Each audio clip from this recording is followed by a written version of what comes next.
Welcome back, everybody, to Uncensored CMO. Now, I've got a real treat for you in this episode. I'm joined by one of the most successful and well-known CMOs in all of America, Bozoma Saint John.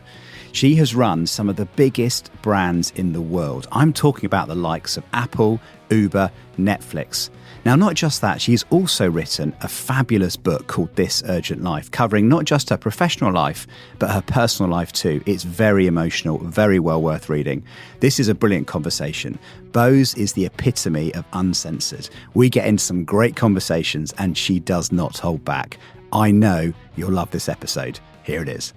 Welcome, Boz, to Uncensored CMO. Thank you so much. I like that, being the uncensored CMO. Well, this is it. I don't think I can think of somebody more uncensored, having just read your book. Well, It is uncensored by definition, isn't it? Yeah, it is. Well, the funny thing is that I've been called a lot of things, as you can imagine. Unapologetic is one of them. I don't think anyone has said I'm uncensored because it is just the way I am. Yeah. So there's no need to describe me that way. So I think it's perfect to be here. I want to start talking about the book because, firstly, congratulations on it. Thank you. It's very emotional reading. It touched me in many ways, I have to say, when I read it. It brought lots of emotions out and lots of insight into your life and your culture, lots of things. It was really, really quite powerful. But one of the things that amazed me is you read your own book. Because I was listening to it on Audible, but you actually read it. Yeah. How was it talking through your book? I mean, apart from the time it must have taken, but what was the experience of not just writing a book, but also speaking it, which is a different thing? If I'm being honest, I didn't know what I was signing up for when I said I was going to write it. I kind of did it in defiance. Because every publisher wanted me to write the How to Be a Corporate Badass book, or How to Get to the Corner Office book, How to Be a Powerful Chick book. And I was like, well, all those things are because of the personal challenges, traumas, losses that I faced. It is why I am who I am. So why would I talk about any of that stuff if I couldn't talk about what has caused me to be this person? And so when I said I was going to write my memoir, there were actually almost every publisher was like, yeah, how about we wait until the next one? But I found, the right publisher who was like, go for it. And in writing, it took me 2 years to write it. I would do it, on Saturday mornings because I was working. I had really big jobs. And writing is different because, you're just sort of in your own thoughts. And I did have great partners who would, who I would have come in and ask me questions. And then that way I could talk about it. But those were also trusted people, that I could talk to about my experiences. And I would just take those conversations and transcribe them.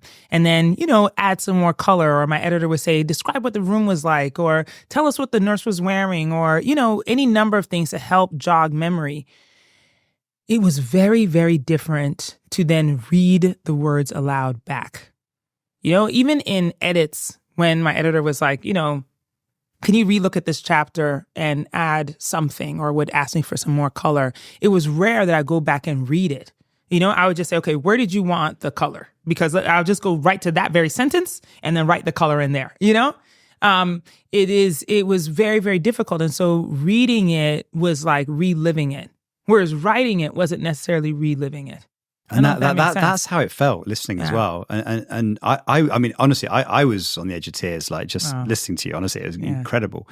But how you maintain that, you went deep, didn't you? Did you go deep? And you were very honest. And I remember at one point you were saying that you decided that you're going to tell the whole truth and just, live your truth, really. And you do throughout it. Yeah. It must have been so hard to relive some of the things you went through. Oh, it was almost impossible. It really was. And, thanks to movie magic or maybe audiobook magic, there were quite a few times where, my voice broke and I would have to take a pause, and, the lovely editor or engineer who baked, fresh sourdough bread, I'd go into the break room and take a slice and take some deep breaths and then head back in.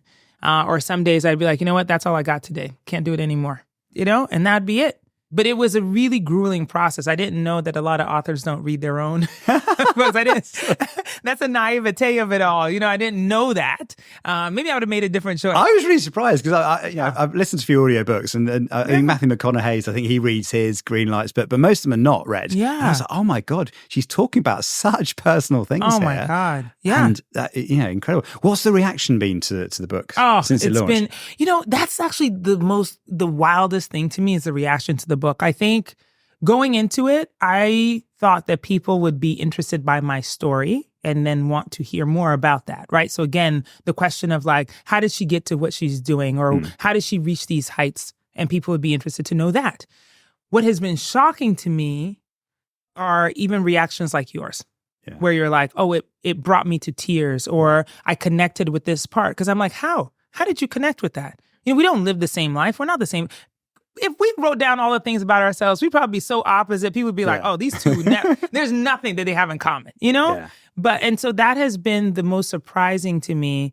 And look, just going on freaking the Amazon reviews alone is like, you know, people tell you to stay out of there, you know, as an author, they're like, don't go read those reviews. But I'm in there and it is just, it's humbling, you know, to see people's reactions, their connections, the way that they want to tell their own stories. It's fascinating to be in Target or a grocery store or wherever, and people are like, oh, I want to tell you about what happened to me, you know? And then I have to stop whatever I'm doing and whatever mood I'm in and go down with them, you know? And so it's been really, really powerful to me because I've always been interested by other people's stories. And so this is a beautiful moment to have them be interested in mine. I think that's the power though, because like, we'll have very different experiences and lives and backgrounds, that kind of thing. But the emotion you go through and the questions you ask yourself and having to face some situations that absolutely took me back to some moments in my life where I've lost loved ones, or I've been in accidents, or I had a house fire, my house burnt down a few years ago, stuff like that you never expect. And you kind of think you're the only person ever to have kind of like dealt with it. And then you listen to somebody else, although different situation, having to deal with the questions you ask, why me? Why is this happening? How do I bounce back from this? And what am I doing with? And you put such a powerful voice to that, and you just make it very real in a way, and you tell it beautifully, but you tell it in an honest way that I think isn't usual. There were quite a few questions about that. You know, I do remember my editor once, very early actually in my writing, and she was just like, you're not going to be a hero in this book. And I was like, oh, I didn't realize that's what I was writing. I was like, am I supposed to be the hero? I was like, I don't know what else to do. I'm just telling it as it is. Yeah. You know, I'm telling you what I was thinking. I'm telling you what happened, even if it doesn't make me the rosy person, because it's the truth. Yeah. And that actually became really, really difficult in my writing because there were times when I would get stuck because I couldn't remember a particular detail. And for myself, not even so much for you or for anybody else who reads the book, I wanted to make sure that I would never come back to reading it and then be like, her uniform wasn't purple, it was gray. That would drive me completely insane, you know? Yeah. So it was like, I needed to write the absolute truth, unencumbered, even of my own feelings, because I didn't at any point want to come back to it and feel the cringe of having told a different story than the actual truth. Yeah, that makes sense. Yeah. I want to take us to one of the early parts of the book, which is your encounter with Spike Lee, which feels just like it's a bit of a sliding doors moment, isn't it? Where you just think your life could have gone in so many different directions, and you had this chance meeting with Spike. But what I love about it is that you took the opportunity, didn't you? And he talks about naivety. It's like, but you were well equipped for that moment in a way. But you kind of talk us through the moment, because I love the story here. It kind of might inspire a few people to exactly. Well, take your shots. The context is that I had just graduated from college, from undergrad at Wesleyan University. My parents are, immigrants to the United States, and so I'm first gen. They've put all of the hopes and dreams and aspirations on me. I was supposed to go to medical school. I'd been pre-med throughout college, had taken the MCAT, was very well on my way, and I was good in the sciences and math. But in college, I would also take on the arts, and I fell in love with all of these Black writers, and really found myself in their stories and their struggle. I also really love Spike Lee because, of course, as an African-American filmmaker, he talked about unapologetic. I mean, he just said whatever came to his head, and he'd put the hardest things on screen and would not come down to pop culture rights. You know, he would just be like, no, I'm up here. And so you come meet me where I am. And so it was a chance meeting when I was looking for a temp job, you know, in my break between undergrad and medical school. I was in New York City, didn't know a soul except one, you know, whose couch I was sleeping on. And I was just trying to find ways to make money. And so my temp agency sent me to Spike Lee's advertising agency because he had fired his assistant and he needed somebody to answer the phones. And so I sat down in the chair, started answering phones. Hello, this is Spike DDP. How can I help you? You know? And he walked in with a manuscript under his hand or under his arm. And he's, you know, walking in, and Spike is a man of few words. And so, you know, he gave me like a little head nod, nodded back at him, and he went into his office. And when he was coming back out, it was so naive because I don't think I would have done it today, knowing what I know. But at the time, I just saw him coming back and being so curious about what was under his arm. So I simply said, like, what is that? He said, oh, it's the script for my new film called Bamboozled. And I was like, oh, can I read it? Who the hell says that? I love this. Who says that? And I think he was also surprised. You know, it's like that moment where I don't think if he had a second more to think about it. Do I say yes? Yeah, like, it's like, what do you do? Unusual. It's like, it's very unusual because who says that? Yeah.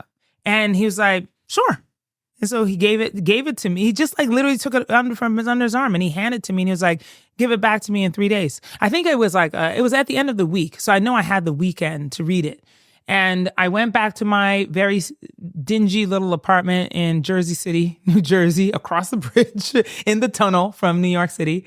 And I took a red pen to it, like an actual red pen, making markups. Why did I think I should do that? I have no idea why I thought I should do that. Yeah. Like, why not just read it? And then if I felt a couple of suggestions, tweaks here and there, maybe. Maybe like, I'd love to talk to you about it over coffee. But no, I didn't say that. I just took the red pen, started marking it up, gave it back to him on Monday morning. First of all, he was shocked that I had it back to him on Monday. And then, so he took it, right? Not knowing that I'd marked it up. I was just like, oh, thank you so much. He walks into his office. And then he like immediately like storms back out and he's like, you took a red pen to my script? And literally it's like, there were only like 5 people in the office. It was this very small office and everybody was like, quiet. Like you could hear a pin. And I literally was sitting there like, oh no, what did I do wrong? It's like waiting, you know? It's like waiting for the emperor with the judgment. I didn't even know what I did wrong, you know? And then he was like, you took a red pen to my script. And then he like just slammed his office door. And I'm sitting there like, holy shit, like, what do I do now? You know, like, I'm going to get fired. Like, I have nowhere else to go. I'm not making any money. Like, it took months to get this job. Everything is running through my head. And I'm sitting there like, I've got my purse on my lap. Still answering the phone, though, you know? And then he comes out of his office like 20 minutes later. And he's like, you made some good suggestions, you should say. Dude. Wow. Changed my life. It was like, it changed my entire life. Because should I have been fired that day, I've thought about this a lot. I probably would have had to go back home to Colorado to my parents, who would have absolutely bawled me out. I probably would have had to go to medical school. You and I definitely wouldn't be sitting here now. We wouldn't. You know, and I'd just be like maybe some cool ass doctor in like Minnesota. Yeah. Isn't it amazing that these life-changing things happen by a simple decision to be brave and just take a chance? Like that? Yeah. How many people? 99 people would have gone, oh, I couldn't possibly do that. Right. Yeah. But also it's like, you know, it is why like I love instinct so much. I depend on it. There's not a decision I make today that is not based on instinct. Like my first instinct is always it. I'm not going to overthink anything. I promise you I won't. Like it could be it could be like the biggest decision. And I'm like, what did I feel first? And also, even in my marketing teams, that is the way I lead. Anybody who's ever worked with me will tell you that. That like, if you bring a piece of work and we watch it or you present it and I'm like, what did you feel? And you start with some long thought out explanation. I'm like, nope, next. Yeah. You know, because it's like that for whatever that first thing is should be what tells you, you know? And so for me, it's like that first instinct to say, I want to read it. There's a lot of science there, isn't there? Because, Yeah. because our emotions can respond far quicker than our thought can. And the thought tends to post-rationalize why I want to do something, but you need to capture it's like whenever I'm, buying some advertising and they pitch the idea, I have to write down exactly what I feel the first time because you get 2 hours of explanation afterwards. And by then you've changed your mind completely. Totally. You are no longer the audience, are you? No, you couldn't be more right. I mean, that's exactly it. And so it's like, does that piece of work make you excited? Yeah. Does it make you curious? Yeah. Scare you? Bore you? Do you need explanation afterwards? Yeah. Yeah, well, that's it. How many campaigns are way too clever? Oh my God. Yeah. If somebody has to explain it to you, then forget it. Put it to the side. No, you need to start again. Yeah. It's like when you do that research, behind the closed doors and you spend 2 hours with people testing an idea. Yeah. And I'm like, look, the person walking down the street that's got 2 seconds to look at your billboards has not got a crowd of people around going, now let me talk you through the strategy here. What we're trying to get are these reasons to believe. Yeah, the context is this. We're moving you through the journey. Right. Exactly. That never happens. So it doesn't happen in real life, does it? No, it doesn't. So that instinct of that moment with Spike changed my life, like in a very practical way, but also just the way I am in the world. Working off of that gut has absolutely changed the way that I move in the world. Yeah. And I think it's just made the world better for me. Yeah, it has, hasn't it? Yeah. And in terms of decision making as well, because in the book you talk a lot about the points that you're making decisions and trusting your gut as well. Yes. And maybe let's talk about some of the kind of roles you've had as well, because it's almost like a who's who of like the most successful businesses in the world. But I mean, you've worked at Apple, you've worked at Netflix, you've worked at Uber, you've worked at Pepsi, of course, earlier in your career. Yeah. What have been the standout moments from working for some of the biggest? I mean, it's just the sort of companies that people, wait their whole careers to try and work for. What have you seen in those businesses? What stands out for you? Because that is such it's a privileged position, isn't it, to see across all those businesses? Yeah. I think maybe aside from Pepsi, I've worked almost entirely for founder-led companies. Yeah. Right? Even Apple. Right? Because I worked with Eddie Q, who was at the very beginning with Steve Jobs. And so it's been a lot of founders. That's tough, isn't it? That's really, really tough. But I think, now that I think about it, gosh, this is like really off the top of my head, Like I haven't thought about this in particular before. But I think what I really love about those environments is that those are born from instinct and emotion. It's not logic. Because at some point, one of them said, oh, you know what? I want to do this. And I bet a lot of people were like, no, don't do it. Oh my God, it's going to fail, blah, blah, blah, blah. And then for whatever reason, they were like, oh no, I'm going to go for it. And then, success. Yeah. And even though I have not been a founder, I feel very emotional in my work. I'm not the person who's going to over-explain or use too much quote unquote logic or math in getting to the answer. And so in that way, I feel very passionate about the business or the work I'm in. And so yes, I can look back, of course, in my career and be like, oh my God, like all these companies, But I think it is what has attracted also founders to me. Because also honestly, I haven't ever gone to apply for these jobs. They came and found me. And so perhaps that's part of the answer. Yeah. There's an amazing book actually reminding me of I think it's called The Founder's Mentality. I think it's called is it Founder's Mentality? But they talk about the fact that in founder-led businesses, you're so much closer to the customer. You've got like a passion that, and you're also more obsessed about the execution of what you're doing. Become, whereas in big corporate companies like Pepsi and others, there's a way of doing things, isn't there? There's a 10-step process or there's a review where you do reviews and things. It's all kind of laid out. Whereas in founder-led companies, it's much more about passion, being close to your customer, having ideas and executing them brilliantly. And they care. I mean, look, I went to work at Uber because I had what was supposed to be a 1-hour lunch with Travis Kalanick, who's the founder, and it turned into 8 hours of us like arguing and challenging, and me being like, well, screw off then. Like, you do it your way. I'm out of here. Because I was like, I don't care. I'm at Apple. Like, I don't need to be here. And that idea of the care, concern, real emotion, no logic, is what I believe creates the success of these companies. Yeah. You know, like somebody who really is just like, by any means necessary, I'm going to make this work. Yeah. And you need people who believe that, even if it's not their own baby, to make that also work. And that's why I think I've had the career that does make sense now I think about it, because as a founder, 8 hours being challenged, right, is probably going to be like, this is brilliant, right? She cares. I'm going to learn something. Yeah. Whereas in a big corporate organization, they'll be like, oh my God, please don't hire. Right. She's not going to fit in. Or you're going to use like careful words. Yeah. You know what I mean? Like but I'm over here like, are you stupid? Yeah. Like how could you even do that? And why would you do that? No, you should do this because this is going to blah, blah, blah, blah, blah, you know? And I'm just like, I'm over here in a tussle with you. Yeah. You know, it's like, this is not going to be clean. Yeah. Totally. Yeah.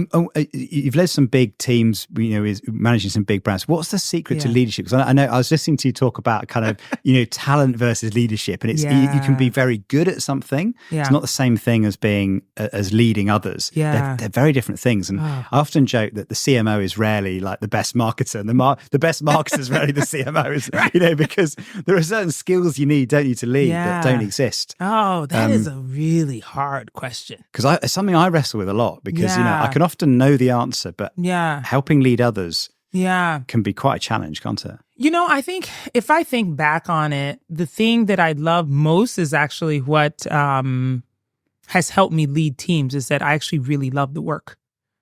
You know, like I get so excited about the work.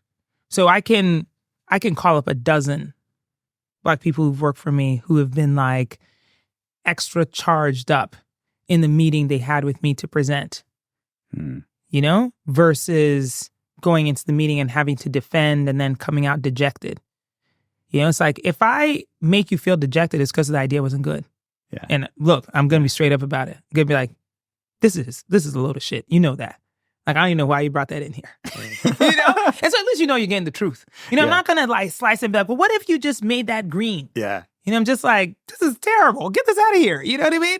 And because I love the work, like I'm not here for the administrative thing. You know, again, it's like, it just comes back to even my relationship with the CEO, right? Because that's what you do as a CMO, right? Yeah. You're here to shepherd the idea, present it to somebody else, and then go. You know, most of the time that's what you're doing, or to the board or whomever else, right? Because you're going to make the call, and then somebody's going to challenge it, and somebody's going to say, oh, blah, blah, blah. So what you're doing with your team is to try to narrow it down so it's the most defendable thing. I am not interested in defending the art. I'm not. It's great or it's not. And either you see it or you don't. And I don't care if you don't see it, because I see it. And, you know, to the point that you said, like, you know, most of the time the best marketer is not the CMO. I'm like, I do think I'm the best marketer. Yeah. And so it's like, yeah, when you come to me, you better be damn good, you know, because I'm great. And so the thing is that, like, I'm in the work. Like, I want to understand how we got to this idea. I want to know who we're talking to, if it makes me laugh, if it makes me inspired.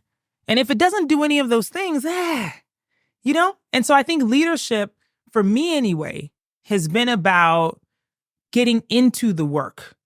And I know that sometimes, you know, people say that, like, oh, then, you know, you become like a micromanager, or you're too far in the weeds and you need to let other people and delegate and all that. I'm not trying to like make the work myself. I think there's a difference. I'm trying to recognize good work. Yeah. So I'm the one who's like, ding, that one is it. And ding, that one is it. You know, it's like, no, your job is to make it. Now, I'm going to come tell you whether or not that's a good idea, because maybe you're too close. Yeah, I totally agree. Now, because I'm with you, how do you then take that to, let's say, a CFO or a CEO, right? Because, you know, we talked about feelings, emotion, instinct, right? Yes. Now, my experience of CEOs and CFOs, they're not always in our camp, are they? To put it politely. What are you talking about? Have we ever met one, right? No, never met one. Okay. No. No, you're right. You know, gosh, this is going to be hard to say, but I'm going to say it, which is that I have not made a lot of friends with CFOs and CEOs because of that reason. Yeah. But I think it's important to set that out from the beginning. And this is why I also think it's important that, and look, I'm in a very privileged place when I say this, but it's like, I haven't gone looking for the job. So if you came to me, then you know exactly what you're getting. And so if you're a CEO, founder, more than likely. Anyone listening? Exactly. Who's coming to my doorstep to say, Boz, we need you to come and do this, then you better give me the room. Yeah. And the moment you stop giving me the room, we have a problem. Actually, you have a problem. I don't have a problem. You have a problem. But that's what it's been like for me. Yeah.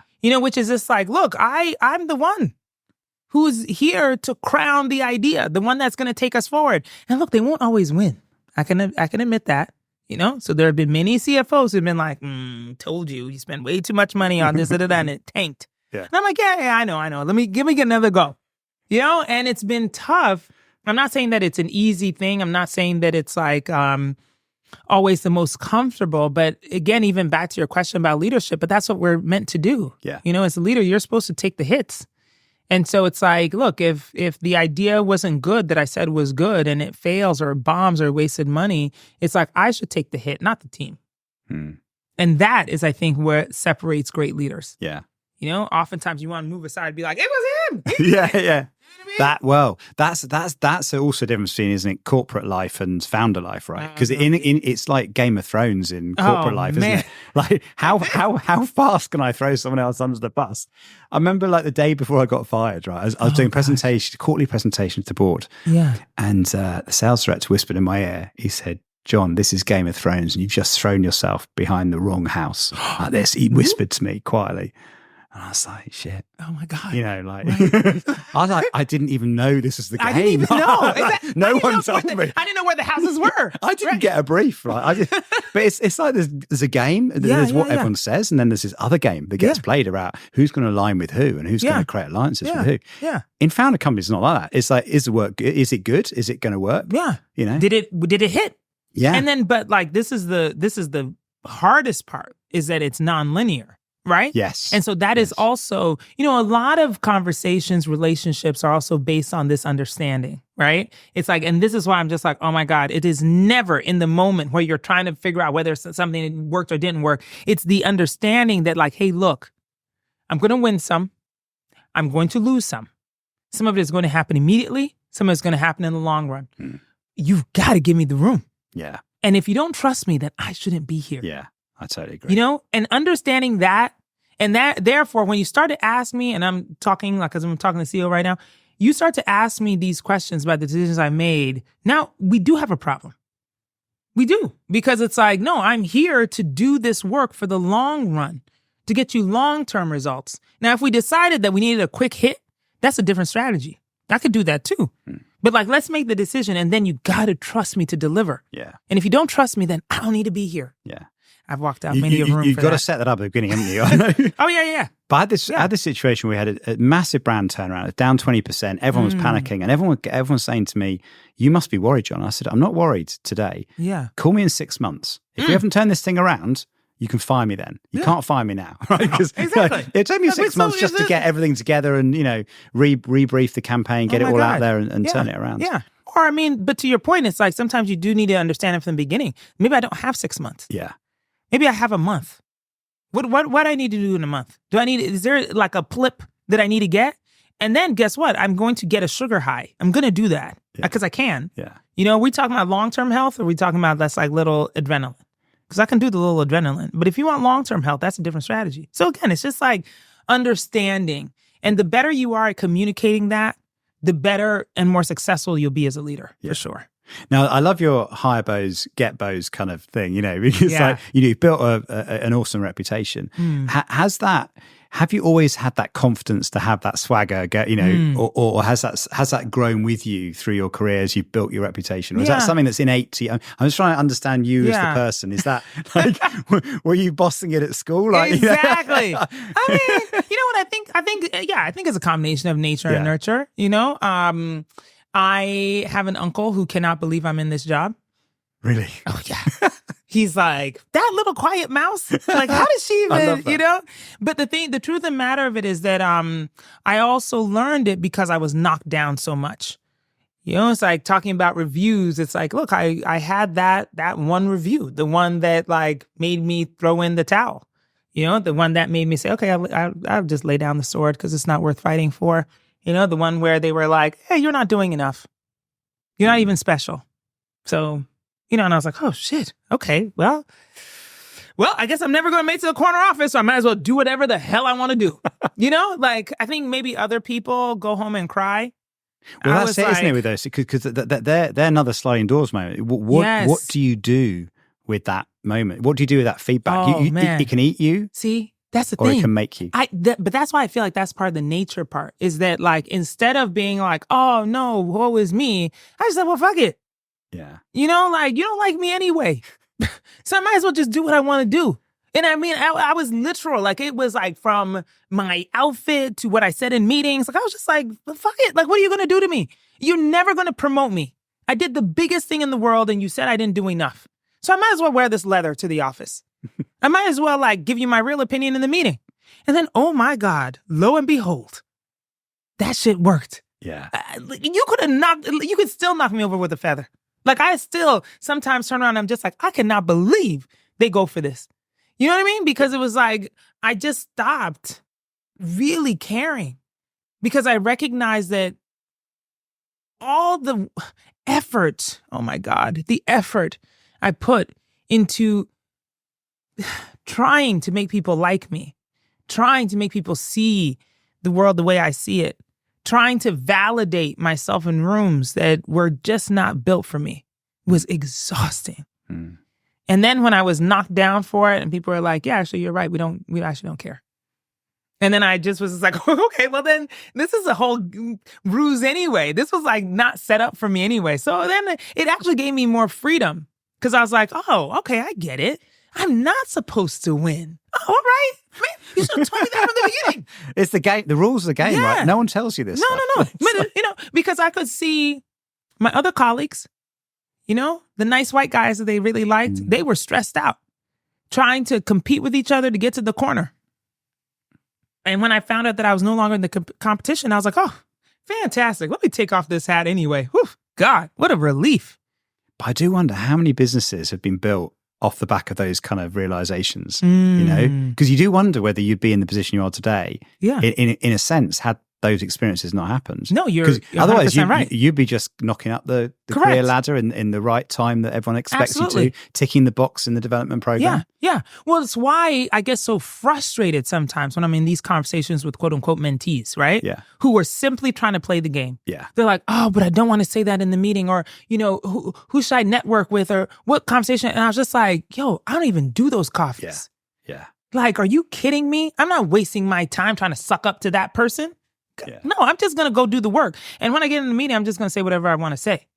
And if they don't like it, then they don't like it. And they're like, well, what if you get fired? I'm like, nobody's firing me. They're going to leave me alone. Because I was like, I'm just going to be stuck in the middle. It's quite liberating being fired, oh isn't it? My like, God, once you've been fired, it's like, I'm no longer afraid. No longer afraid. I'm like, touch me. Okay. And, you know, I mean, it hurts my feelings because I'm just like, wait, you don't want me? Yeah. But, you know, but then it's just like, you get over it because you're just like, oh, I see. Okay, well, I can just go somewhere else. Yeah.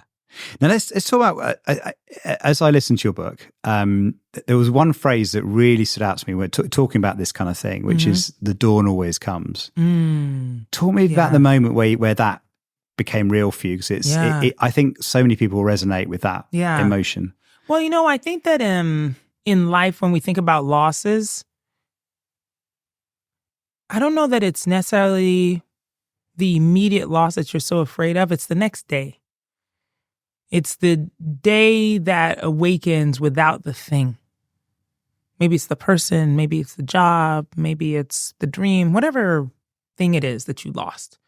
You know, that initial shock hurts. I'm not going to deny that. I'm not going to say you're not afraid in it or angry in it or whatever, but it's really, I mean, that next dawn is the worst. It is awful. And so it's that moment of realization that, like, oh my God, the sun is going to rise anyway. This day is going to come anyway. People are going to go about their business anyway.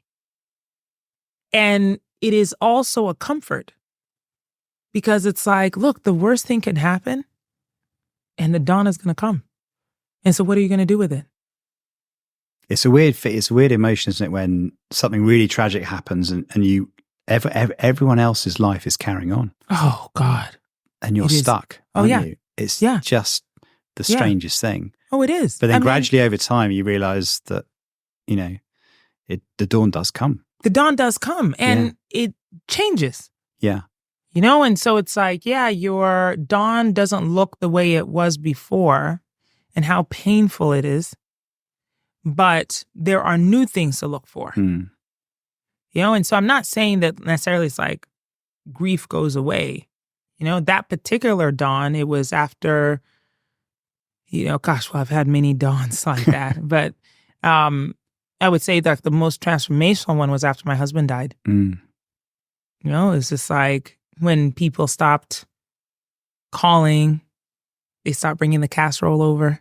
They stopped, calling you to say, hey, like, you okay? How you doing? What can I bring? 2-3 weeks and then. Yeah, the funeral is over. People go back to doing whatever they were doing. And then you're sitting there and everything is overwhelming. You just feel so lonely. And at that moment, I had a 4-year-old daughter. I was in a really big job. I had intended on being a single parent. And so I was just like, what am I supposed to do? What is life supposed to be now? Because this is not what I wrote. This is not what I expected. This is not what was promised to me. I don't know who promised it, but it wasn't what it was promised. I'm like, how do I return to sender this life that has been given to me? How do I return this? You know what I mean? And I was sitting there in the dawn just feeling so, I don't know what the word is. Like I was afraid, but also despondent, and also angry, just pissed off. They're like, why do all these other people get to walk around having the life that they dreamed of? What happened to mine?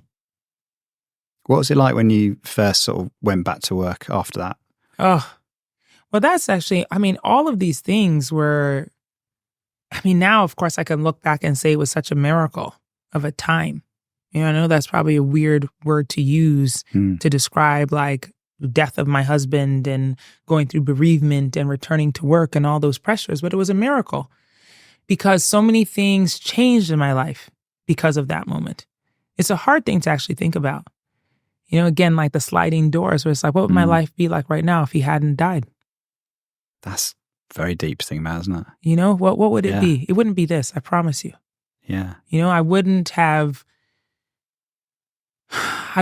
been so fed up with the life I was living because that's what made me look at it. My dad, he died 4 days before his 44th birthday. And I was thinking, God, there was so much potential. Yeah. So many things he wanted to do that he didn't do. And I'm sitting here thinking like, God, like, is this it? Like, is this job, this is it? And look, it wasn't like I was doing small things. I had just put Beyonce on the Super Bowl. Bruno Mars had just gone on. I had like Lady Gaga and Katy Perry coming up. Like, it wasn't like I was doing small things, but I was just sitting there thinking like, oh God, but I just got to go to the office and send more emails. Yeah. And then suddenly all that feels trivial, doesn't it? Like, it really pointless. Does. It feels, it just feels uninspired. And that's what I was feeling. I was like, oh, you know what? No. Like, I got to do something else. Like, I got to really do something else. And actually it was a conversation with Dr. Dre and Jimmy Iovine that changed it. Wow. It's like, it was 2 months after Peter had died. And I was living in New York. That's where our home was. And I came to LA actually for my sister's wedding, which was also a difficult thing because it was like she was getting married and I had just lost mine. And it was just, all of these heady things. And somebody I knew in the business was like, Jimmy Iovine and Dr. Dre want to talk to you about the business they're building. And I was like, what the fuck for? I don't know anything about that, And also I was just like, okay, I don't know. So I go meet with them and, in the conversation, they told me about what they were building with Beats Music off of the back of Beats by Dre, the electronics company. Yeah. And I was like, I don't know anything about streaming music. I have no idea what you're talking about. And they were just like, no, but we like what you're doing. and we want you to come here. And they didn't even know what I was going through. They had no idea. Did they not? They did not know anything. And so I told them. Wow. In that moment, I mean, again, like a point of like, I don't know, today, it's like, do you tell somebody, prospective employer, like, oh, I'm going through the worst period of my life, or do you put on the bravado and say, I can do this job? No, I just said, hey, look, like, this is probably not the right time. I'm in like some deep, dark grief, and there's no way that I'm going to do this. And Jimmy actually said the thing that, forever inspires me. He was like, well, then what are you going to wake up for tomorrow? He's like, don't you need something that's going to make you wake up? Yeah. Like you could be in a cave. Nobody would blame you if you went and laid in a cave somewhere. Yeah. And I was like, oh God, I think he's right. And it's a thing I think about constantly. So the dawn is that. What are you going to wake up for tomorrow? Is it good enough for the life that you're living? Like, do you feel inspired by it? If you don't, change your life. Yeah. Change it. It's totally within your power. It's amazing, isn't it, how after these like life-changing events, actually opportunities come, don't they? Yes. You can't see them at the time. But I think it's funny, actually. I was writing down the 5 toughest things I've been through in the last few years. Yeah, I just listened to your book thinking, what would my equivalent be? And it's funny, I put the pandemic as number 5. It didn't even make the top 3, because I managed a fire burnt down and I got fired twice. A whole lot of stuff. Right. This is pretty. I just like, come on, punch me again. I'll take it. Really. But the weird thing as I was reflecting on it was each of them led to something amazing happening, but I didn't know at the time. You just don't know, do you? But you're almost forced into this position where, look, am I going to let it beat me? Yeah. Or am I going to actually go see the dawn? And do something with it. Oh, God. And that's the thing, isn't it? And so many people I see, it's defeated them. They're still in that I've been made redundant or whatever, or, this has happened. Yeah. But I think what inspired me listening to you was how, I think you called it the phoenix from the flame, didn't you? Yes. But it's like every time. It's like, I'm going to choose for this not to defeat me. Yes, because it is a choice. It is, yeah. It's more of a choice than we think it is, isn't it? I think that's the psychology right here. Yes. Isn't it? Yes, it is absolutely more of a choice than we think it is, because we're so caught in the event and feeling like this life is happening to me that we forget that we have the choice to make something different, to take it and do something else with it. It's not, I'm not pretending like it's easy now. Like I know it sounds like I'm saying, oh, just get up and go do the thing. I didn't say that. Yeah. It's like, no, but it is your choice. It is. Totally. Like the joy, the happiness, the ambition, the like unapologeticness, the fire, the roof that you feel now. These are choices that I'm making. I woke up this morning and decided that I was going to do this today. Exactly. And these are the things that make the life. And so all I'm asking of myself, of you, of anyone who encounters my book or me or whatever, is just that. Like, make the choice. Yeah. I don't just let life happen to you. Make the choice. Decide that, like, okay, maybe I'm in a job I don't like. All right. I'm in a relationship I don't like. Okay, well, you're making a choice to be in that. And that is okay. If you feel like that's what you got to do right now, that's okay. I'm not saying that you should feel badly about it. But then what is your choice tomorrow? And what is your choice the day after that? And if you continue to choose this, then just know it's your choice. That's okay. But it's your choice. You're not a victim to it. I think the other powerful thing about the conversation, you had after your husband died as well, was that when you reach out to people and, you get introduced to people, extend your network, amazing things happen, don't they? Oh my And that's God. the other thing. I mean, I know we were chatting earlier, after I got fired from a job, I wrote this 100-day plan. I didn't have anything to do, right? So I wrote this 100-day plan. I was like, I'm going to meet 100 people, right? Right. And it was insane, the generosity that people have and the introductions and things that came. It was just life-changing and led to lots of cool things that are happening now. But that people forget the power of the network. And this is what you've built, through your work, your reputation, through the book, things you're doing. It just creates this network effect, doesn't it? For you personally. Yeah. Which but is powerful. also because I actually truly have a curiosity. Yeah. I don't think your 100-day plan or whatever ended up being would have worked unless you actually had a genuine curiosity for people. Yeah. Without that, it becomes boring and stale.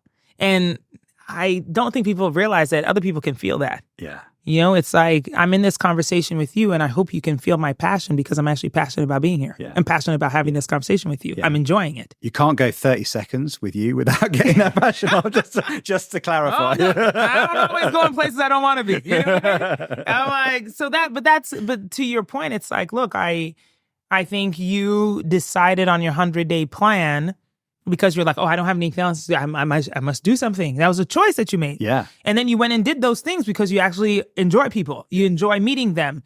Sometimes that doesn't work for everybody. You know, not everybody can do that. And so now you got to make a different plan. And so that's also why people are like, oh, you know, tell us the blueprint. Like, how did you do it? And I'm going to go do that. And I'm like, it might not work for you. Yeah, so true. So true. It's also the stories we tell about ourselves and the narrative we write. I noticed you changed your LinkedIn profile, didn't you, recently? Oh, yes. You took out all the companies you worked for and you went with entrepreneur.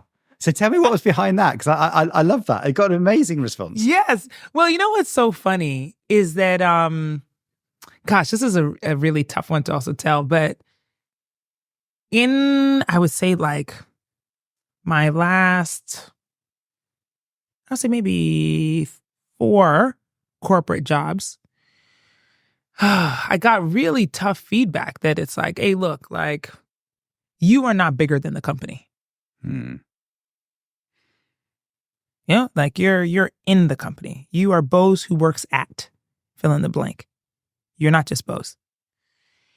And it was really, really tough because I never felt like I was just trying to disrespect my colleagues or, you know, disrespect the brand or anything. Because I just always felt like, oh, but I love the brand. If I'm selling this and I want to sell this, I'm really excited about selling that. And I love that you want to sell it too. So let's all sell it together. But the way that I live my life, how open I am about it, the traction I get with other people don't call it the, personal brand, all those things meant that, yes, my name carries weight also. My reputation comes before me. And so that has had its positives and it's had its negatives. And so having the freedom to say, it's just Bose now. Yeah. There's nobody else. There's no Bose at X, Y, and Z place was such a freeing thing. And I was like, oh my God, but it was scary to do that because my identity has always been wrapped up. Yeah. And that was the irony of it. Because I'm just like, but my identity is wrapped up in the place I live or the place I work or the relationship I have to whatever organization. And so without that, who am I? And do I matter? Am I important?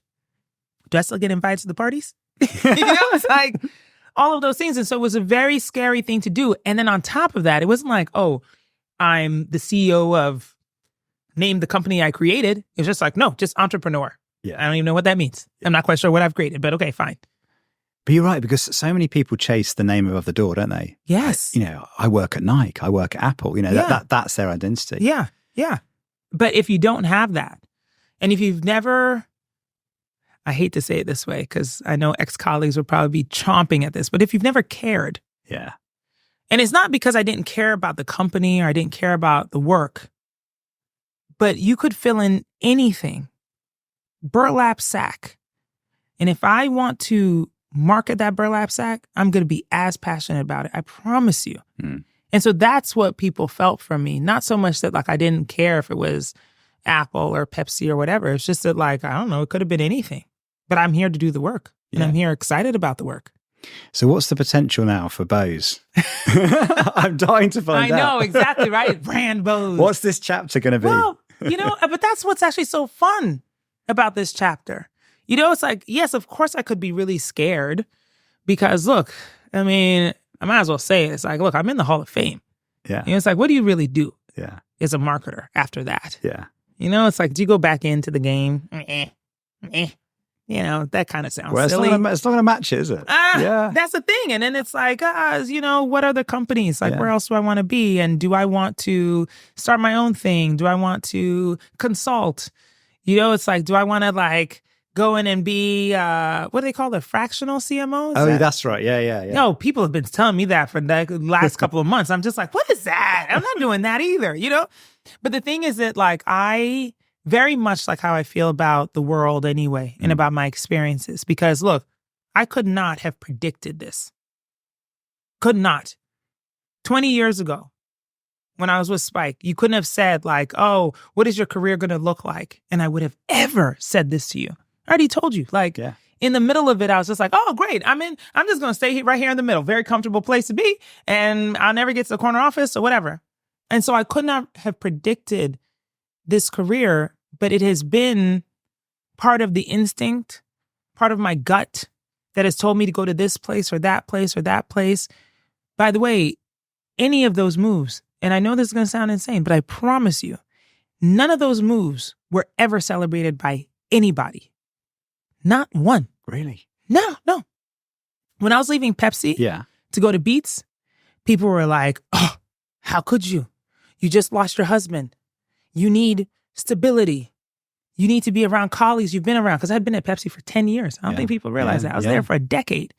And so it's like, don't shake things up. You don't know, you're going to go with a gangster rapper and a music producer? Like, they don't know what it is about marketing. They're not going to know what it is about the music business or the product. And I was like, okay. And then when we were sold to Apple, and it was like, okay, it was like, don't go in there.